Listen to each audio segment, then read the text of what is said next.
distinguished guests, session chairs, panelists, and dear delegates, good morning, namaste. My name is Akash Goenka, and on behalf of AEEE, Alliance for an Energy Efficient Economy, it is my distinct pleasure to welcome you to FEED, Forum on Energy Efficiency and Decarbonization 2023.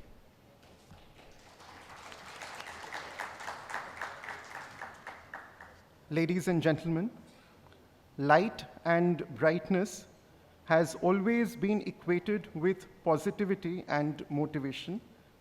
And in the same vein, to start us off this day, on an auspicious note, we will begin with the lamp lighting ceremony.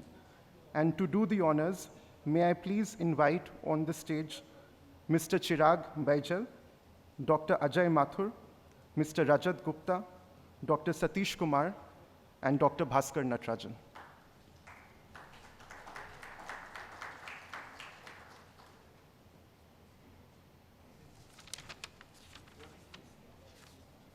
Mr. Purushottamam, please. Sir.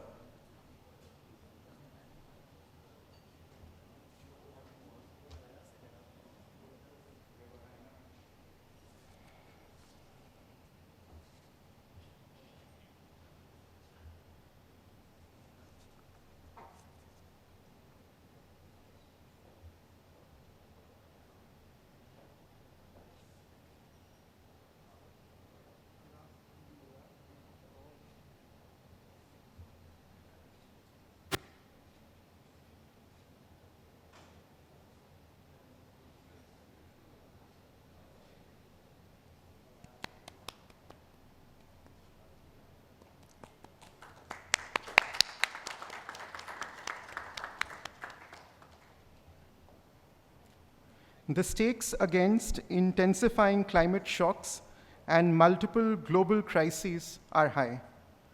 Governments worldwide face the difficult task of balancing efforts to accelerate climate solutions whilst also responding to global inflation, the energy crisis caused by the Russia war, and in many countries, political instability. Complacency and a lack of action will lead us to global catastrophe. Against this backdrop, AEEE is thrilled to bring to you FEED 2023, our flagship annual event to advance the dialogue on deploying clean energy technologies and sustainable energy solutions, strengthening collaborations and accelerating development, and ensuring they are affordable and accessible for all. FEED 2023 wouldn't be possible without the unflagging support of our sponsors, and I would like to take this opportunity to show our heartfelt thanks to our platinum sponsors, Danfoss, Schneider Electric, and Carrier, our gold sponsors, Clasp, Energy Solutions, and Tabreed, and our silver sponsors, Eurovent and Saint Gobain. We would also like to thank our outreach partners, the International Energy Agency, the India Smart Grid Forum, the Refrigeration and Air Conditioning Trades Association, RATA, and ISHRE. Without any further ado, I would like to welcome on stage Mr. Chirag Baijal, Chairman AEEE and Managing Director HVAC India Region, Carrier, for the inaugural address. Mr. Baijal. At Carrier, Mr. Baijal is responsible for managing, growing, and providing strategic direction to Carrier and Toshiba in India and other SAARC countries, besides being a part of the Asia Leadership Council of Carrier. He is co-chairman of the National Council on Manufacturing and Capital Goods of ASSOCHAM, and of course, he espouses the ideal of ethical leadership and profit with purpose. Mr. Baijal, welcome.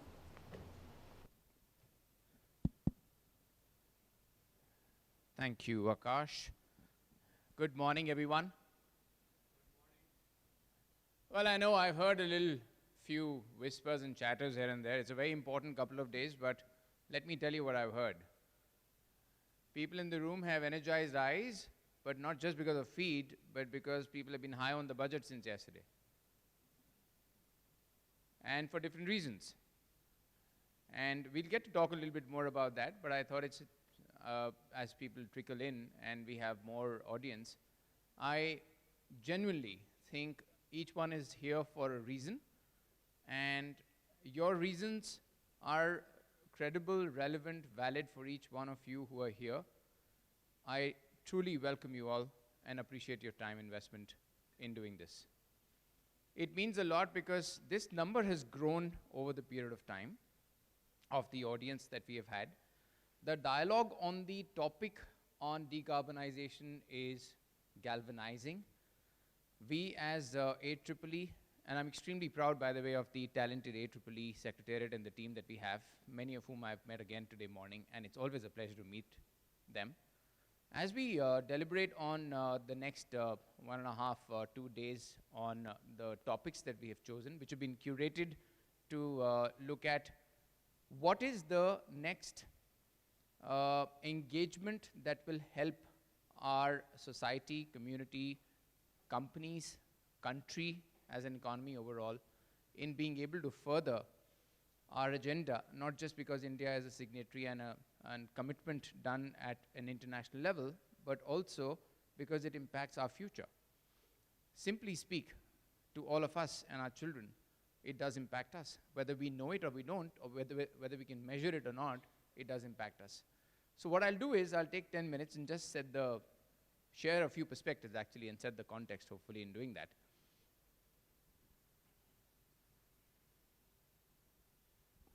This is how we started.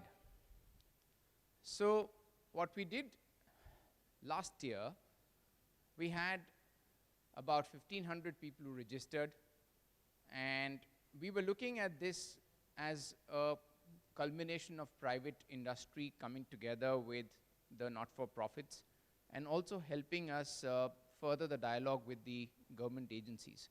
So we've had sectors where we have really looked at thematic areas largely to construct ourselves. Sorry, you don't see the slide. I see it. How's that?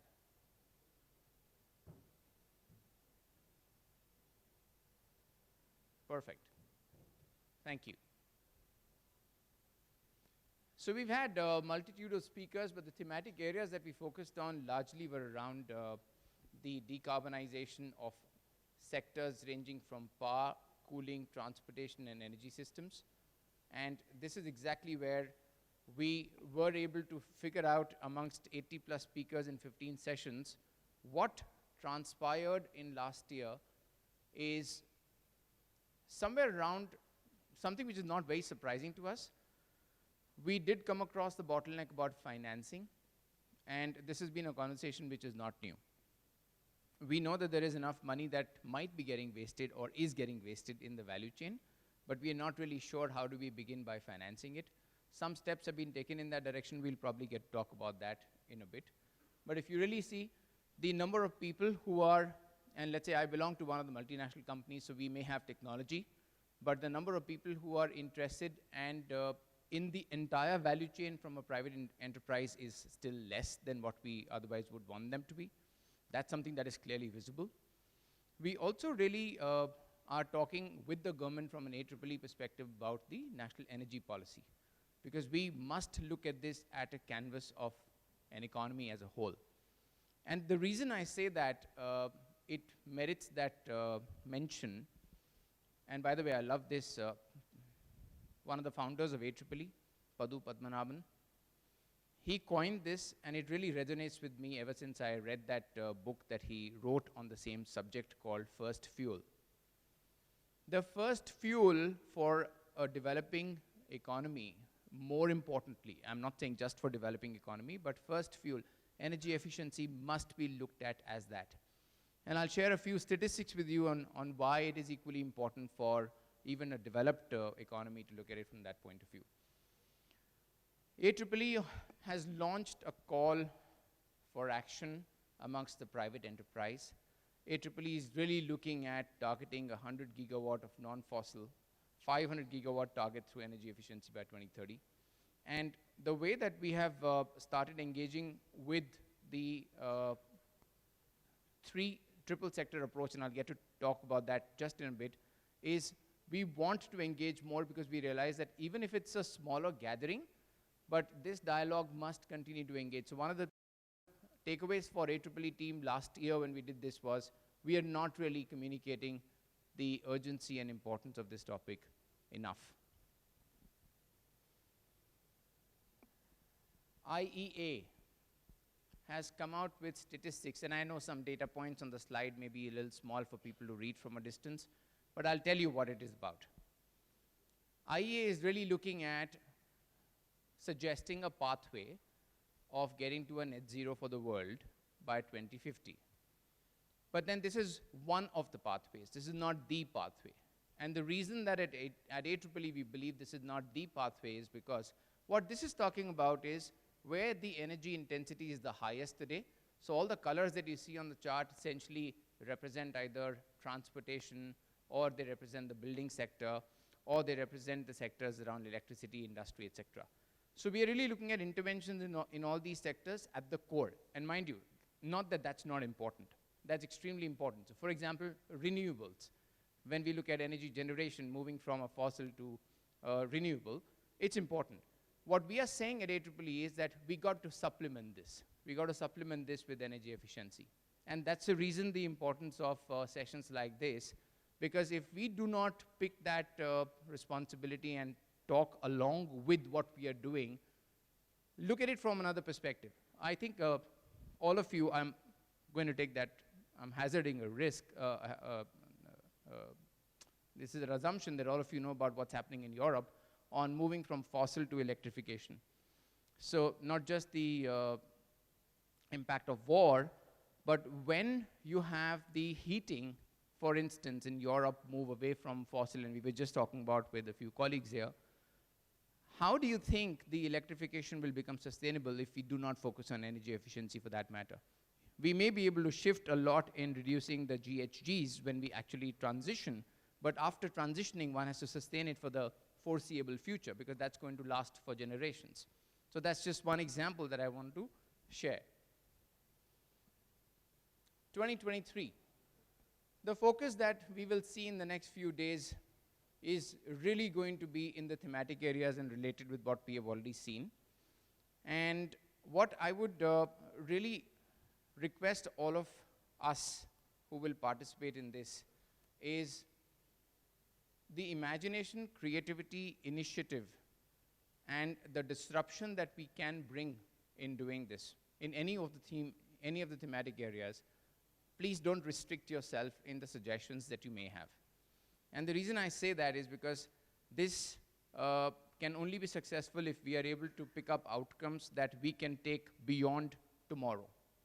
And that's what I have my request with the Secretariat of AEEE as well. This is not just about just today and tomorrow. It's the trigger of the thoughts that we will pick up from the brains who've gathered together. So it's really a congregation of a lot of intellectual power and capital. I would want to see us utilize that well. This is a snapshot that I wanted to share, and please pardon the bar chart and the small font again, but I'll tell you what it is again. On the state level, see, India is a mixed economy.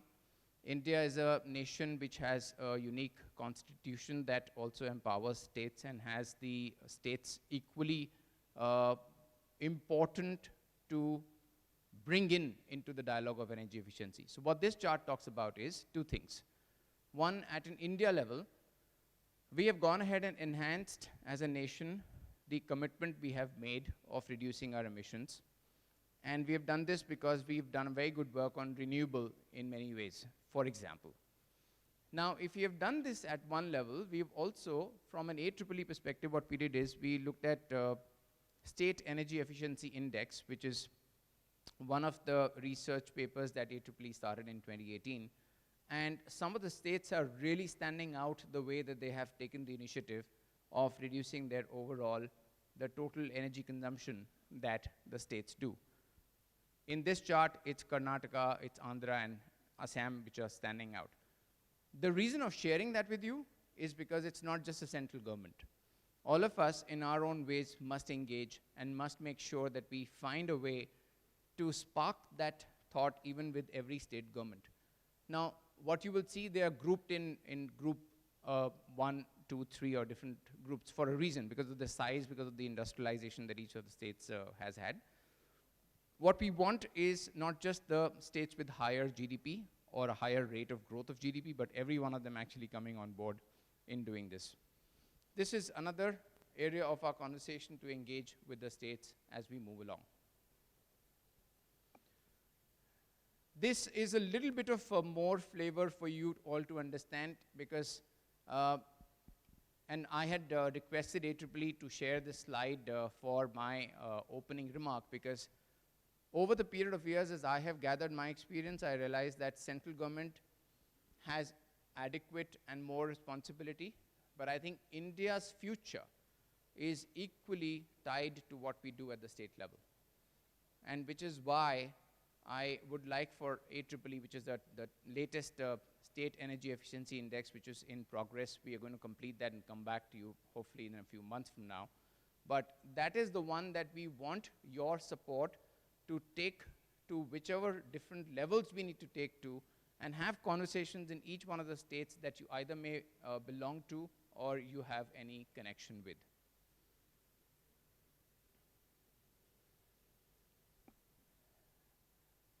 I'm presuming that since you're here, you already know about AEEE, but I would want to reiterate that we're really looking at changing the culture.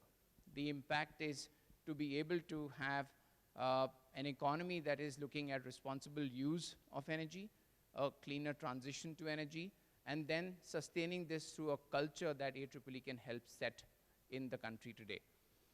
And we as AEEE team have really picked up those 5 areas in which we have decided to focus our strategy on. We're really looking at enabling the market through the work that AEEE team does by ideating and creating some of the areas that we can pull and push the agenda of energy efficiency through. And the triple sector approach that I spoke about is essentially about private enterprise, about not-for-profits, and about the government. This is the area in which FEED also will lend itself. I am sure that it will be enriching for one and all. I wait to hear more from each one of you, or the ones who are here as speakers. Thank you once again for the people who have accepted to be speakers or to be part of the panel discussions. I do appreciate, on behalf of AEEE, even the sponsors, once again, because that's an important, it's more about putting the weight and doubling down on the agenda of what AEEE is trying to do. So thank you, and welcome to FEED 2023 once again. Appreciate it.